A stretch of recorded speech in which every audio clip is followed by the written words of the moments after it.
नमस्कार, मी विजय साळवी. माझा विशेषमध्ये आपल्या सगळ्यांचं स्वागत. कोरोनाच्या संकटात खरं तर आजच्या पालकांसमोर एक मोठं अग्निदिव्य उभं राहिलंय आणि हे अग्निदिव्य आहे ते 11वीच्या प्रवेशाचं. CBSE आणि ICSE या केंद्रीय शिक्षण मंडळांपाठोपाठ राज्यातल्या SSC बोर्डाच्या 10वीच्या परीक्षाही रद्द करण्याचा निर्णय राज्य सरकारनं घेतलाय आणि त्यामुळं आपल्या पाल्याच्या 11वी प्रवेशाचं काय होणार असा प्रश्न तमाम महाराष्ट्रातल्या लाखो पालकांना आत्तापासूनच सतावतोय आणि ते स्वाभाविकही आहे.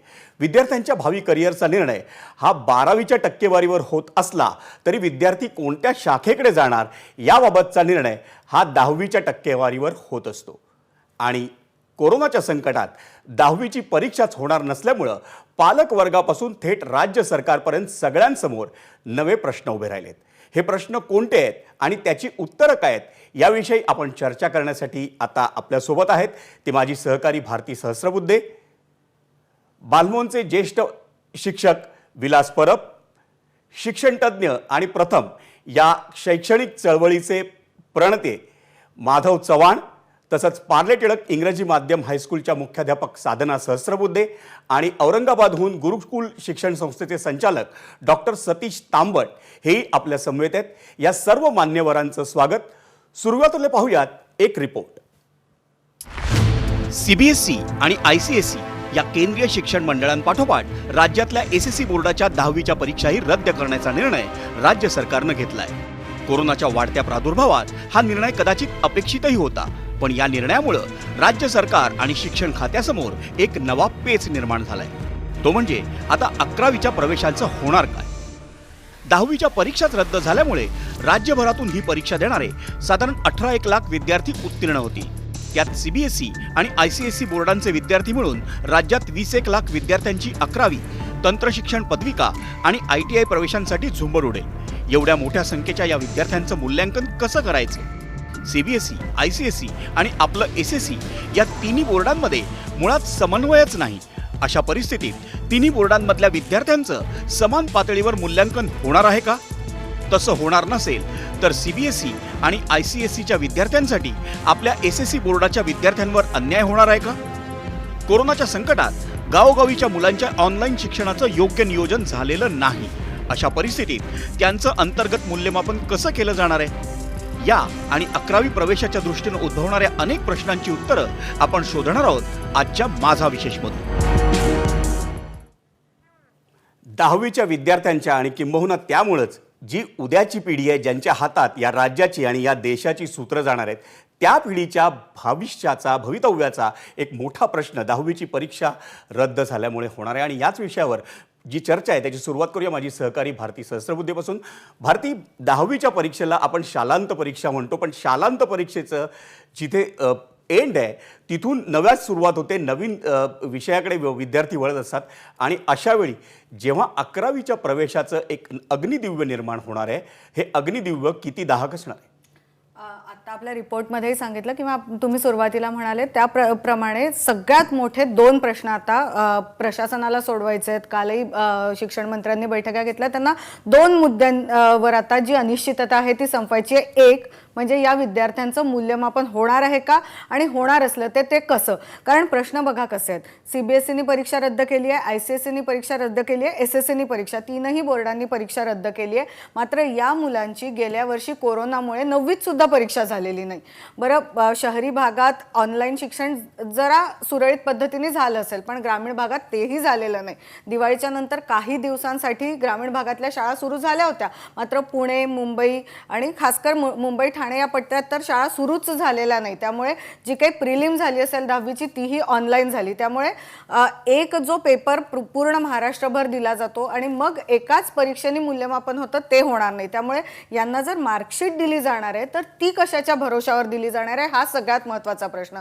कारण त्या मार्कशीटवरच्या मार्कांवर 11वीचे जर प्रवेश होणार असतील तर ते मार्क सगळ्यां काहीतरी एक समान धागा असायला हवा असणार आहे आणि तो समान धागा मग आता CBSEचे लोक काय नियम लावतात, ICSEचे लोक काय नियम लावतात याच्याबद्दल एक समन्वय आणण्याची गरज निर्माण होणार आहे. दुसरा प्रश्न आहे 11वीच्या प्रवेशांचा. आता जसं आपण रिपोर्टमध्ये सांगितलं, यावर्षी मी पाहिलं तर 15 लाख विद्यार्थ्यांनी परीक्षेसाठी फॉर्म भरलेला होता. आता परीक्षाच रद्द झाल्यामुळे अनुत्तीर्ण हा प्रकार राहणार नाही, कारण तुम्ही जे काही मूल्यमापन करणार आहात किंवा इंटरनल असेसमेंट करणार आहात त्याच्यात तुम्ही अनुत्तीर्ण तर करणार नाही.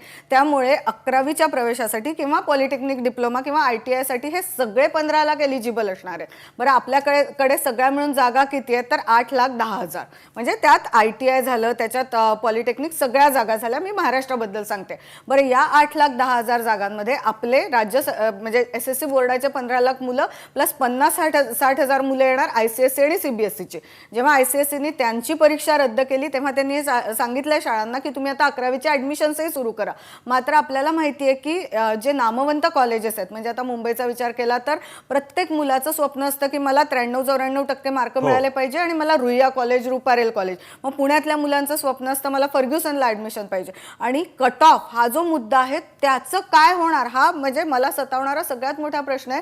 की असं आहे की एकतर काय होऊ शकतं जे मला वाटतंय ते म्हणजे हे जे कॉलेजेसचं महत्त्व आहे, म्हणजे क्रीम कॉलेजमध्ये जातो मी, रुईयाला जातो वगैरे, तेच संपेल किंवा काय, म्हणजे कोणत्या पद्धतीने हुशार मुलं एखाद्या जवळच्या कॉलेजात जातील का? या सगळ्या प्रश्नांची उत्तरं आता ह्या ज्या तज्ज्ञांच्या बैठका सुरू आहेत त्या बैठकांमध्ये मिळालंच पाहिजे. कारण 11वीत मग जर कोणाला विज्ञान शाखेला जायचं असेल आणि त्याला रुईयात ॲडमिशन पाहिजे असेल तर तुम्ही काय निकष ठरवणार? त्या एखाद्याला आर्ट्सला जायचं असेल आणि त्याला जर झेवियर्सला जायचं असेल तर तुम्ही काय निकष ठरवणार? याच्याबद्दलची क्लॅरिटी आलीच पाहिजे, कारण नाहीतर खूप केऑस आपल्याला बघायला मिळेल जेव्हा जूनमध्ये ॲडमिशनची वेळ होईल. त्यामुळे आपल्याला 11वीच्या प्रवेशाच्या प्रक्रियेचा बोजवारा उडू नये तर आत्ताच त्याचा खल झाला पाहिजे. आणि त्या दृष्टीनं हे प्रश्न जे आहेत जे भारतीने मांडले, या प्रश्नांची काही उकल होऊ शकते का, हे आपण त्याचा परामर्श या चर्चेत घेऊया. मला पुढची सुरुवात करायची आहे ते बालमोनचे शिक्षक विलास परब यांच्यापासून. सर, गेल्या वर्षीपासून हे संकट आपल्या भोवती घोंगावतंय. त्या दृष्टीनं जर अंतर्गत मूल्यमापन करायचं तर ही प्रक्रिया शाळांमध्ये आपण सुरू केली आहे का, आणि 10वीसाठी त्याची अंमलबजावणी होऊ शकते का? गेल्या वर्षीचा जर आपण विचार केला, म्हणजे या बॅचसाठीचा जर विचार केला तर अंतर्गत मूल्यमापन संपूर्ण जर सगळ्या शाळांचा विचार केला तर एक समान दिसत नाही. कारण काही ठिकाणी शाळाच सुरू झाल्या नाहीत. अगदी म्हणजे नोव्हेंबरमध्ये शाळा सुरू झाल्या, विद्यार्थी भेटत नव्हते. या सगळ्या गोष्टींमुळे अंतर्गत मूल्यमापन नीटसं झालं नाही. जे काही झालं त्याच्यामध्ये समानता नाही. त्यामुळे अंतर्गत मूल्यमापन आपल्या SSCच्या मुलांचं हे एकसमान झालेलं नाही की ज्या योगे आपण म्हणू शकतो की त्याच्या अनुषंगाने यांचा रिझल्ट आपण डिक्लेअर करू शकू. तर असं एकसमान अंतर्गत मूल्यमापन झालं नाही. म्हणजे मुंबईसारख्याच ठिकाणी काही ठिकाणी शिक्षक स्वतः प्रयत्न करत होते पण मुलं पेपर लिहित नव्हती, किंवा अंतर्गत मूल्यमापनासाठी जे काही जमा करायचं असतं तर तेही प्रोजेक्ट्स म्हणा किंवा प्रश्नपत्रिकांचं जे उत्तरपत्रिका लिहून जमा करायच्या तेही जमा करत नव्हते. म्हणजे असेही प्रश्न होते. म्हणजे नुसता तंत्रज्ञानाचा प्रश्न नव्हता तर विद्यार्थ्यांच्या मानसिकतेचा पण प्रश्न होता. नक्कीच. त्यामुळे अंतर्गत मूल्यमापनामध्ये नक्कीच एक तर विश्वासार्हता नाही, एक समानता नाही आहे. हे मुद्दे यावर्षीच्या म्हणजे ही जी आत्ता जी 10वीला आपण पास केलेली बॅच आहे तिच्या बाबतीत जाणवतात.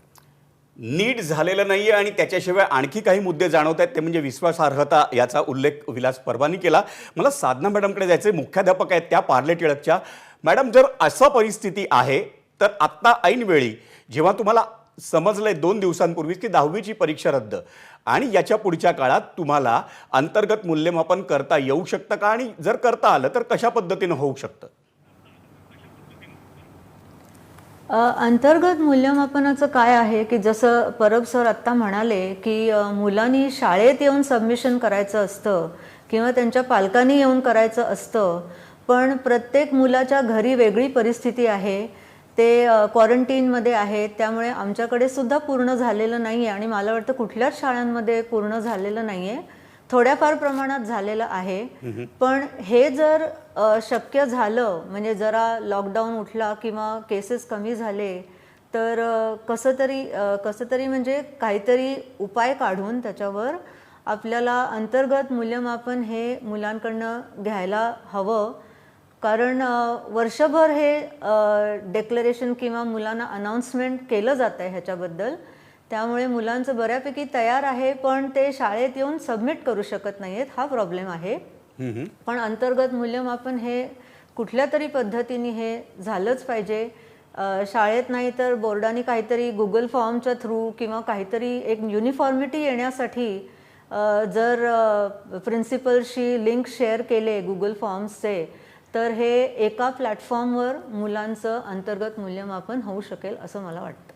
एका प्लॅटफॉर्मवर होऊ शकेल असं मॅडमना वाटतंय. मॅडम, पार्ले टिळक बालमोहनचे सर जे आहेत विलास परब, हे दोन्ही शहरी भागातले आहेत. पण जर गावोगावीच्या मुलांचा जर आपण विचार केला तर त्यांचं कोरोनाच्या संकटात कदाचित ऑनलाईन शिक्षणही झालं नाही, किंबहुना त्याचं नियोजनही होऊ शकलेलं नाही. म्हणून माझा पुढचा प्रश्न आहे तो सतीश सरांना.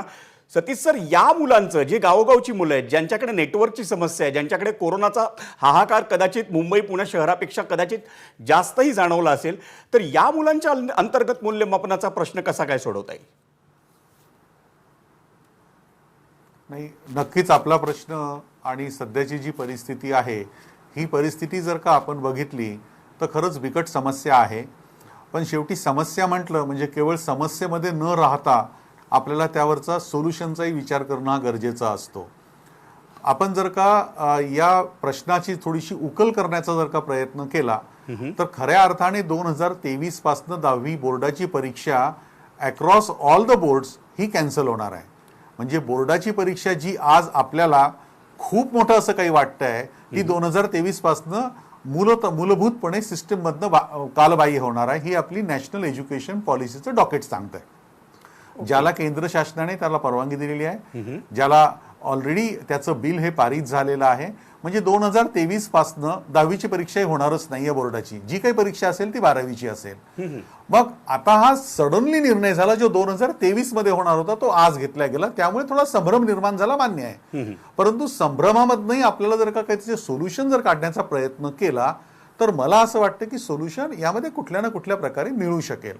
आपण जो मला वैयक्तिक प्रश्न विचारला की ग्रामीण भागाबद्दल काय, तर मला खरोखरच ग्रामीण भागाबद्दल जास्त चिंता आहे. कारण या काळामध्ये, कोरोनाच्या काळामध्ये आपण सर्वांनी बघितलं की हा भारत देश हा डिजिटल डिवाइड झालेला आहे.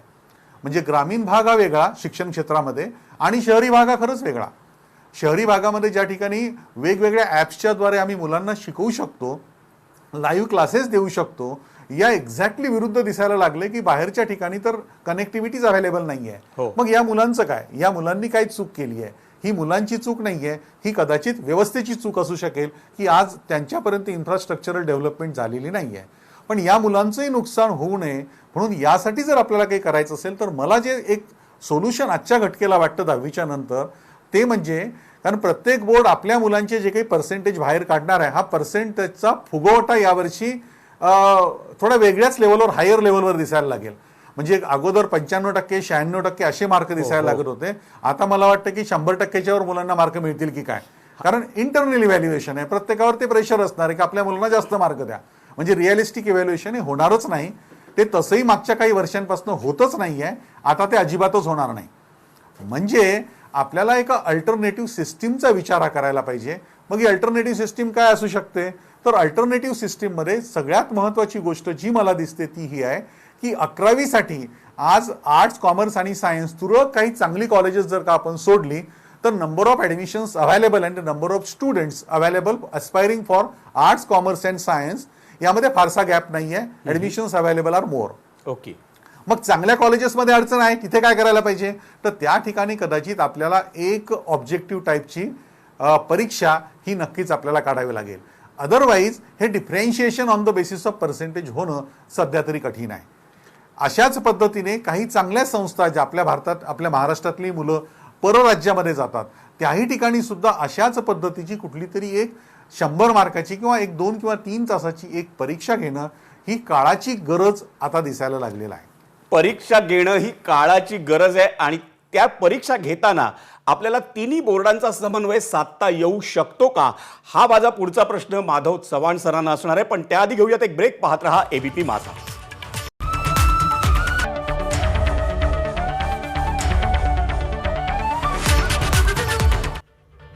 तुम्ही पाहताय एबीपी माझा आणि माझा विशेषमध्ये आपण चर्चा करतोय आजचा सगळ्यात महत्त्वाचा प्रश्न, तो म्हणजे 11वीच्या प्रवेशाचं अग्निदिव्य.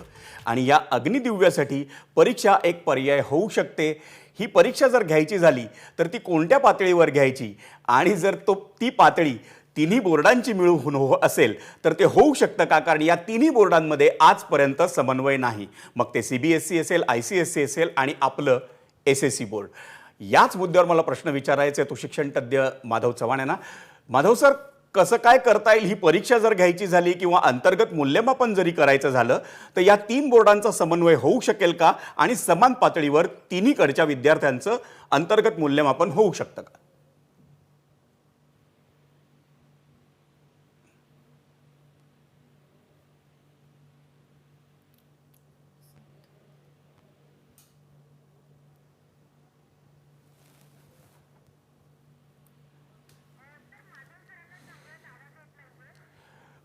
माधव सर, आपला आवाज आमच्यापर्यंत पोहोचत नाहीये. तो प्रश्न आपण सोडवण्याचा प्रयत्न करूया. माझे सहकारी तुम्हाला मदत करतील त्या दृष्टीने. पण हाच प्रश्न घेऊन मला जायचंय पुन्हा एकदा डॉक्टर सतीश सरांकडे. सतीश सर, हा प्रश्न तुम्ही मुद्दा मांडला होता, तो परीक्षा घेता येऊ शकेल तर या तिन्ही बोर्डांचा समन्वय होऊ शकेल का? परीक्षा एकत्र होऊ शकेल का? किंवा अंतर्गत मूल्यमापन समान पातळीवर होऊ शकेल का? अगदी योग्य प्रश्न आहे आपला. खरं म्हणजे 11वीचा ज्यावेळेस प्रवेश असतो, 11वीच्या प्रवेशाच्या वेळेस हा विषय यासाठी तेवढा महत्त्वाचा होत नाही, कारण आपण राज्य सरकारची जी 11वीचं बोर्ड असेल तर राज्य सरकारच्या 11वीच्या बोर्डाला CBSEचाही मुलगा जाऊ शकतो, ICSEचाही मुलगा जाऊ शकतो आणि राज्य सरकारचाही मुलगा जाऊ शकतो. त्यामुळे या तिन्ही मुलांसाठी म्हणून आपल्याकडे ऑलरेडी एक शिक्षण बोर्ड आहे. जसं महाराष्ट्राचा जर का आपण विचार जर का केला तर आपल्या शिक्षण खात्यामध्ये आपल्याकडे डायरेक्टरेट ऑफ एज्युकेशन आहे. त्या डिपार्टमेंटच्या माध्यमातून ज्या पद्धतीने आपण RTEच्या परीक्षा किंवा स्कॉलरशिपची परीक्षा ह्या पुण्याच्या एका बोर्डामधून, एका कार्यालयातून आपण पूर्ण महाराष्ट्रासाठी घेऊ शकतो, तशाच पद्धतीने महाराष्ट्रातल्या सर्व 11वीच्या कॉलेजेससाठी आपण एक कॉमन परीक्षा निश्चितपणे घेऊ शकतो. नंबर 1. नंबर 2, जर आपण विचार केला पॉलिटेक्निकचा तर पॉलिटेक्निकचं सुद्धा बोर्ड हे वेगळं आहे. त्यामुळे पॉलिटेक्निक सुद्धा आपली स्वतःची एक स्वतंत्र परीक्षा घेऊ शकते आणि ही परीक्षा 2 किंवा 3 तासापेक्षा जास्त असता कामा नये.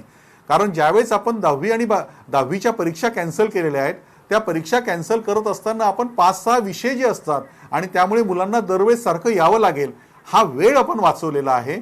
आणि म्हणून आता केवळ एकच परीक्षा, आणि ती पण एकाच दिवशी, ज्या पद्धतीने नीटची परीक्षा होते किंवा IIT JEEची परीक्षा होते, तशा माध्यमाची कुठली तरी एक कॉमन परीक्षा ही बोर्डाला घ्यावी लागेल. मग ते बोर्ड हे बोर्ड ऑफ टेक्निकल एज्युकेशन असेल, जे कॉमन आहे for all the boards. CBSE असेल, ICSE असेल, स्टेट बोर्ड असेल, या सर्वांच्या मुलांना जर का पॉलिटेक्निकला जायचं असेल तर त्यासाठी एक वेगळी अपेक्स बॉडी आहे. त्याच पद्धतीने 11वी आणि 12वी जर का स्टेटच्या कॉलेजेसमध्ये जर का जायचं असेल तर त्यासाठी एक वेगळी बॉडी आहे. आणि अशाच पद्धतीने CBSEकडेच जर का त्यांना राहायचं असेल तर त्या ठिकाणी वेगळी बॉडी आहे. त्यामुळे मला असं वाटत नाही यामध्ये फारशी काही वेगळं मॅनेजमेंट करण्याची गरज आहे. फक्त एक युनिफॉर्म डिसिजन हा नक्कीच शिक्षण तज्ज्ञांना आणि राजकीय लोकांना हा घ्यावा लागेल की कुठल्या माध्यमातून आपल्याला आता या पिढीचं 11वी किंवा पुढचं शिक्षण हे पूर्ण करायचं आहे. हा अतिशय महत्त्वाचा प्रश्न असणार आणि त्या मुद्द्यावर मला पुन्हा एकदा माधव चव्हाण सरांना बोलतं करायचं. पण त्याआधी घेऊयात एक ब्रेक. पाहत रहा ABP माझा.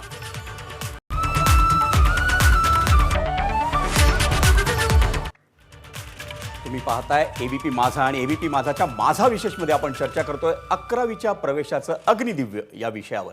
ब्रेकवर जाण्याआधी डॉक्टर सतीश तांबट सरांनी मुद्दा मांडला होता की 11वीच्या प्रवेशाचा जो प्रश्न आहे तो परीक्षेने सोडवता येऊ शकतो आणि प्रसंगी तिन्ही जी बोर्ड्स आहेत, मग CBSE असेल, ICSE असेल किंवा SSE असेल, या तिघांची समान पातळीवर परीक्षाही घेता येऊ शकते.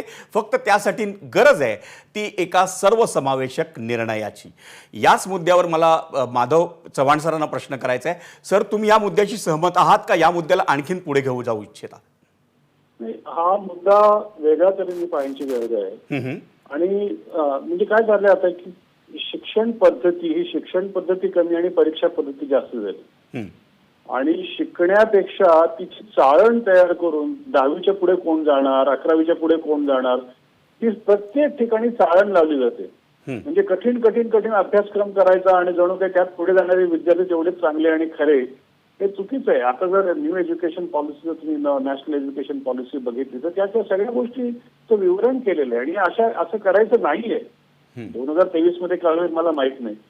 पण कोरोनाने आता काय केले, पण माती प्रचंड संकट आहे आणि या संकटाने बऱ्याच गोष्टी निकालात काढल्या आणि त्याच्यामध्ये एक परीक्षेचा प्रश्न त्यांनी निकालात काढलाय. आता त्याच्या पलीकडे तुम्ही जाऊन काय करू इच्छिता? मी म्हणतो 18 लाख मुलं आहेत ना, 18 लाख मुलांना 8 लाख मध्येच का तुम्ही ऍडमिशन देता? 18 लाख जागा का नाही करू शकत तुम्ही? प्रश्न तो मोठा आहे की 18 लाख मुलांचं काय करायचं. आपण सहजगत म्हणतो 8 लाख एकटे निवडायचे नाही, 10 लाखांनी कुठे जायचंय मग? त्या तो प्रश्न आपण अगदी पूर्णपणे त्याच्याकडे डोळे झाक करतो. तसं करून उपयोग नाही. आजची समस्या खरं असं करू शकतो, जसं मला कोरोना व्हॅक्सिन घ्यायला मी जसं कोविनवर जाऊन रजिस्टर करतोय, एका सेकंदात होतंय. हे सगळं जर होऊ शकतं तर मग प्रत्येक मुलाला हवं त्या विषयाला ऍडमिशन का नाही, हवं त्या कॉलेजमध्ये होणार नाही फार तर. पण मला शिकायचंय, हा मी आधुनिक एकलव्याचा जमाना समजतो की मला जर काही शिकायचं आहे तर तुम्ही मला नाही म्हणणारे कोण? माझे 10वी पर्यंत माझा अभ्यास चांगला झाला नव्हता भले, पण आता जर मला करायचं असेल आणि मला 4 लोक मदत करणार असतील तर तुम्ही माझी परीक्षा घ्या. नाही, माझ्या स्वानुभवावरून सांगतोय. मी कॉलेजमध्ये असताना परीक्षा दिल्यानंतर हे प्रश्न वारंवार येत होते. त्यावेळेला आम्ही संप पण केले त्याच्यावर की तुम्ही का नाकारताय मला. आणि परीक्षा पद्धती जी आहे, हे जे आहे की एका दिवशी एकच परीक्षा घ्यायची काही गरज नाहीये. एवढे परीक्षेचा उद्योग जर करायचा असेल तर जागोजागी परीक्षा केंद्र काढायला मुभा द्या ना लोकांना. आणि ती परीक्षा जर तुम्ही टोफेल घेऊ शकता, GRE घेऊ शकता आणि ती जगात कुठेही घेता येते असं जर आहे तर ही SSC बोर्डाची परीक्षा काय मोठीची आहे आणि ही का नाही घेता येत आपल्याला? वाटेल तेव्हा, वाटेल तितकी, वाटेल तेवढी परीक्षा जर घेता येणार शक्य झालं असेल तर सोपं आहे ना. उलट त्यानिमित्ताने शैक्षणिक क्रांती झाली असं समजा आणि पुढे चला. आपण जर तीच पद्धत पुन्हा आणण्याचा प्रयत्न केला आणि त्याच्यावरच करतोय तर ते चुकीचं होईल, पूर्णपणे चुकीचं होईल. आणि ही मोठी मोठी संधी आहे. आता मला कुठल्या शाळेत प्रवेश पाहिजे, रुईयामध्ये जायचं का? मी जेव्हा कॉलेजला जात होतो तेव्हा रुपरेलचं नावच नव्हतं. आता रुपरेल केवढं प्रचंड नाव झालेलं आहे. आता असं जे आहे आता हे बदलतं. काय कारण आहे त्याला? आणि मला कुठल्या आधी कॉलेजमध्ये जायचं म्हणजे शेवटी काय असतं, तो मुलांचा ग्रुप असतो आणि कॉलेजेस काय करतात, ठराविक आकडेवारीची मुलं परत एकत्र घेतात. तो कट ऑफ नावाचा एक विचित्र विषय आहे. कसला कट ऑफ, कोणाचा कट ऑफ, काय चाललंय? हा, असे क्लब्स तयार करायचे आणि त्या क्लब्स मध्ये आणायचे, सगळी टॉप मुलं आणायची आणि मग पुन्हा दवंडी पिटायची की आम्ही टॉपर्स आमच्या शाळेतनं तयार केले. कोचिंग क्लासेस सारखं झालं. ते शिक्षण नव्हे. आणि एरवी हे करता आलं नसतं. माझं एवढंच म्हणणं की कोरोनाने लाभ घातली ना तर ते एकदा समजून घ्या त्याचा अर्थ काय आहे आणि एकदा मार्गाला लागूया आपण. या जुन्या पद्धतीने जाण्यात काही अर्थ नाही. सर, मार्गाला लागूया हे बरोबर आहे, पण जेव्हा तुम्ही मार्गाला लागता तेव्हा तुमची एक विशिष्ट शाखा निवडायची वेळ आलेली असते. मग तुम्ही विज्ञान शाखेत जाणार, कला शाखेत जाणार, वाणिज्य शाखेत जाणार किंवा त्या पलीकडचं तंत्र शिक्षण घेणार. तर हा प्रश्न आता कसा सोडवता येईल? काय मी तेच म्हणतोय ना की तुम्ही ऍडमिशन घ्यायचे. आता मी पुन्हा व्हॅक्सिनेशनवर जातो की मी लॉग इन केल्यानंतर माझा फोन नंबर दिला, त्याच्यानंतर त्यांनी मला पिनकोड विचारला, मला आजूबाजूची सेंटर्स सांगितली, सिलेक्ट करा म्हणून सांगितलं. मी सिलेक्ट केलं, मला त्यांनी अपॉइंटमेंट सोय दिली. आता तुम्ही म्हणले असं कसं? अरे मला निवडायचं असेल, आता सगळं बदलायचंच जर असेल तर त्याप्रमाणे विचार करता येतो. आता रुईया कॉलेजमध्ये एवढ्याच सीट्स आहेत, ते कोणी ठरवलं आणि का ठरवलं? कोणीतरी विचार करतं ना त्याचा. आता मी जर उद्या असं म्हटलं की रुईया कॉलेजचे प्रोफेसर जे आहेत, आता काय रुईयाची स्थिती आहे मला माहित नाही, काही प्रायव्हेट आहे, काही पब्लिक एज्युकेशन आहे, त्यातल्या शिक्षकांची लेक्चर्स मी लाईव्ह ऐकू शकतो, त्यांच्या नोट्स मला मिळू शकतात, मी आमच्या 4 मुलांचा ग्रुप करून मी अभ्यास करू शकतो. हे सगळं रिव्हॉल्व आणि पूर्णपणे रेव्होल्युशनाइज करणं शक्य आहे. आता आणि अजूनही आपल्या पुढे हे वर्ष गेलं, 21-22 वर्षही जाणार आहे असं समजा तुम्ही.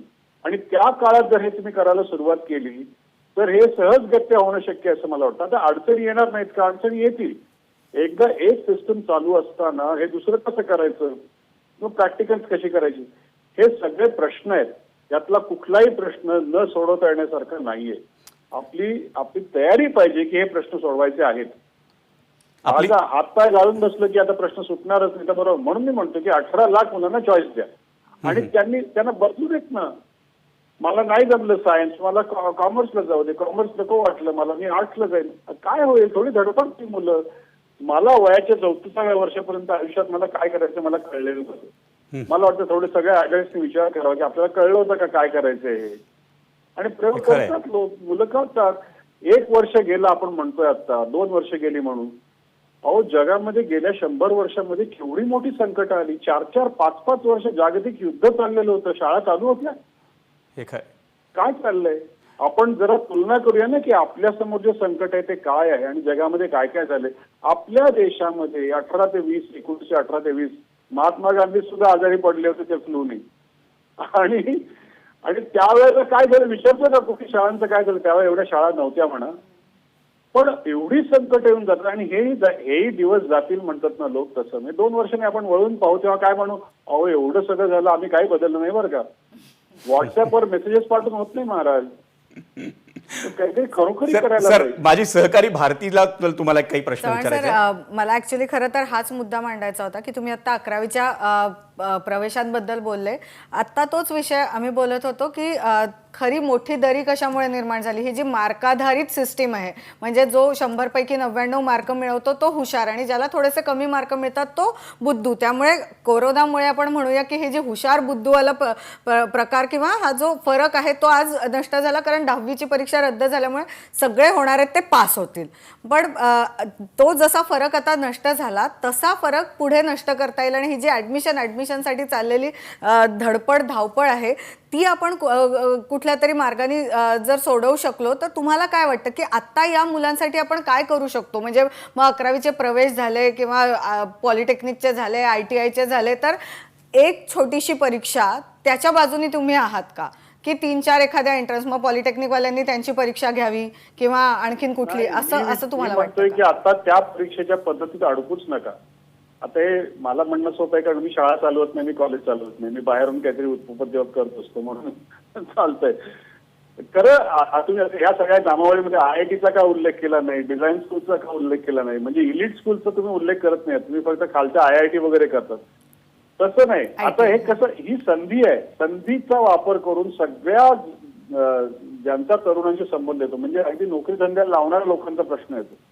आणि एक आणखी गंमत लक्षात घ्या की हे सगळं शाळेचं शिक्षण घेऊन मला किती मार्क मिळाले, इथे ऍडमिशन मिळाले, या कॉलेजात गेलो, हे जे सगळं आपण जे म्हणतो याचं महत्व कुठे आहे? जिथे नोकरी आहे तिथे, म्हणजे सॅलरीड जॉब, पगारी नोकरी आहे तिथे. पण प्रत्यक्षात काय बघा, सगळं आपला जो नॅशनल वर्कफोर्स आहे हा 100 कोटी लोकांचा आहे, त्याच्यामध्ये फक्त 9 कोटी लोक सॅलरीड एम्प्लॉईज आहेत, फक्त 9%. म्हणजे तुम्ही 100% मुलांना 90% मुलांना बाहेर काढलं आणि 9%च मुलं पुढे गेली, अशी त्याची खरोखरी स्थिती आहे. म्हणजे याला काही अर्थ नाही आहे की तुम्ही परीक्षेत एवढे मार्क मिळवलेत वगैरे वगैरे. हे फक्त केवळ चाळण आहे आणि मुलांना त्रास देण्याचं आणि पालकांना काहीतरी आमिष दाखवण्याचं हे सगळं प्रकरण आहे. असं नाही चालणार आहे. तेव्हा याच्या पुढे आता उदाहरणार्थ नोकरी धंद्याचा, आता मला एक रिसर्चर मला भेटले होते, मराठीच माणूस आहे, फिलाडेल्फियामध्ये का वॉशिंग्टन DC मध्ये काम करतो. त्यांनी भारतातल्या नोकरी धंदा देणाऱ्या लोकांना विचारलं की तुम्ही डिग्री बघता का मुलांची, आणि आता सगळीकडे तुम्ही खरोखर असं करा, एक परिसंवाद असा उद्योगधंद्यातल्या लोकांचा पण घ्या, छोट्या आणि मोठ्या, आणि त्यांना विचारा तुमच्याकडे जेव्हा माणसं नोकरी मागायला येतात तेव्हा तुम्ही खरोखरी डिग्रीला किती महत्व देता. मला वाटतं सर त्याचं उत्तर महत्व देत नाही असं आहे. आणि तुम्हाला काय येतं, म्हणजे शेवटी काय आहे की तुम्हाला काय येतं, कसं करता तुम्ही, हे सगळं जेव्हा तुम्ही त्या नोकरीच्या प्रवेशद्वारात जाता तेव्हा तो प्रश्न येतो. जेव्हा नोकरीचाही प्रश्न नाही, म्हणजे आणि 90% मुलांना नोकरीचा प्रश्न येणार नाही, त्यांना स्वतःच्या पायावर काहीतरी धडपड करून उभं राहायला लागणार आहे. इथे कोणाची कोण परीक्षा घेणार आहे? तेव्हा ह्या सगळ्या गोष्टीचा विचार करायला आज सगळ्यांना घरी बसवलंय. लॉकडाऊन वगैरे झालं तर चांगलं, बसा घरी आणि विचार करा की काय करायला पाहिजे. हा खरंच हा मोठा विचार करायचा प्रश्न आहे. आणि हा प्रश्न आता कसा सोडवायचा? अंतर्गत मूल्यमापनाची किंबहुना परीक्षाच जर घ्यायची नाही तर अंतर्गत मूल्यमापन जे होणार आहे त्याची गुणपत्रिका तरी देणार का? कारण जसं सर म्हणाले, नोकरीला जाताना केवळ डिग्री नाही, तुम्हाला 10वीचं सर्टिफिकेटही जोडावं लागतं. आणि ते गुणपत्रिका कशी जोडता येईल या आजच्या विद्यार्थ्यांना, हा प्रश्न घेऊन मला परब सरांना बोलतं करायचं आहे, साधना मॅडमनाही बोलतं करायचं. त्यासाठी तुम्ही पाहत राहा ABP माझा.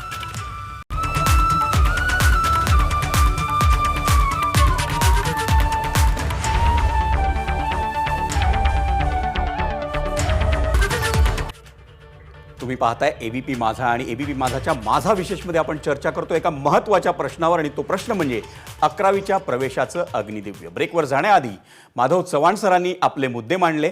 मला पहिल्यांदा साधना मॅडम, मग परब सर आणि त्यानंतर डॉक्टर सतीश तांबट यांच्याकडे जायचं आहे. तिघांनाही मी 1-1 मिनिटाची वेळ देईन. सरांनी मांडलेले मुद्दे आणि तुमच्या मनात जर काही मुद्दे असतील तर आपण ते मांडावेत. मी पहिल्यांदा जातोय साधना मॅडमकडे. साधना मॅडम.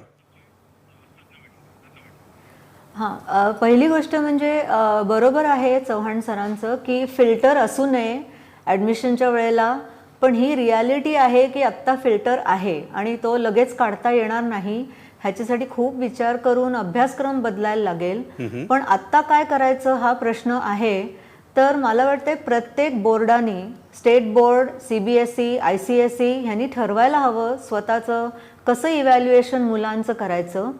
आणि स्टेट बोर्डचं जर त्याच्याबद्दल जर मी बोलू शकते, मला एक्सपिरियन्स आहे, तर मी असं म्हणेन की गेले काही वर्ष मुलं 10वीची मुलं कल चाचणी नावाची एक परीक्षा देतात. आणि ही परीक्षा जी आहे ती अख्ख्या महाराष्ट्रामध्ये प्रत्येक 10वीतलं मूल ही परीक्षा देतो. आणि ही परीक्षा ऑनलाईन असते. मागचे 2 वर्ष मुलं मोबाईलवरनं देत आहेत. ॲप डाउनलोड केला की तुम्ही मोबाईलवर तुम्हाला टाईम स्लॉट दिला जातो आणि प्रिन्सिपलनी लॉग इन करायचं आणि मुलांना ते अवेलेबल करून द्यायचं, अशी ती पद्धत होती. तर असं जर आहे तर आपण 10वीच्या मुलांची अशा पद्धतीने का नाही घेऊ शकत परीक्षा? थोडंसं त्याचं एक्सपॅन्शन करायला लागेल की इतर सगळे विषय कदाचित एका पेपरमध्ये घ्यायला लागतील, हरकत नाही. स्कॉलरशिपचे पण असेच असतात, 2 विषय एका पेपरमध्ये. NTSचं पण अशीच असते परीक्षा. तर निदान त्यांना इव्हॅल्युएट करायला आणि कुठेतरी त्यांना कुठल्या तरी कॉम्पिटेटिव्ह लेवलपर्यंत मुलांना आणायला पाहिजे. नुसतं प्रमोशन किंवा नुसतं internal assessment this is not enough. आणि तिन्ही बोर्डाचं एका प्लॅटफॉर्मवर होऊ नये इव्हॅल्युएशन, असं माझं स्पष्ट मत आहे. कारण तिन्ही बोर्डाचे सिलेबस वेगळे आहेत. यू कॅनॉट जज and SSC state board child on some question set by some other people. म्हणजे मला हे पटत नाही. बरोबर. परब सर. एकंदर आजच्या विषयाच्या अनुषंगाने 11वीच्या ॲडमिशनसाठी जर मी माझ्या SSCच्या मुलांचा जर विचार केला आणि त्यांना गुणपत्रिका पण द्यायची आहे, तर जी आपल्या शासनाकडे उपलब्ध परिस्थिती आहे त्याच्या अनुषंगाने मी म्हणेन की 1 दिवसाची स्कॉलरशिपसारखी OMR पद्धतीची परीक्षा घ्यायची. कारण ही परीक्षा जी आहे ही परीक्षा ग्रामीणमध्ये पण विद्यार्थ्यांना पूर्णपणे माहिती आहे, कारण ती स्कॉलरशिपला मोठ्या प्रमाणात बसतात. आणि मग याच्यामध्ये 3 पेपर समजा ठेवले तर या 6 पेपर्सचं 3 पेपरमध्ये कन्व्हर्शन करायचं 50-50-50 मार्कांचं आहे. आणि ते पुन्हा डबल केले का त्याचे 300 होतील. म्हणजे 300 गुणांची ही परीक्षा होईल. ही एंट्रन्स ही परीक्षा झाली. हीच परीक्षा, याचेच गुण आम्ही वापरू शकतो ITIच्या ॲडमिशनला, आम्ही वापरू शकतो टेक्निकलच्या ॲडमिशनला, FYJCच्या ॲडमिशनला हे वापरू शकतो.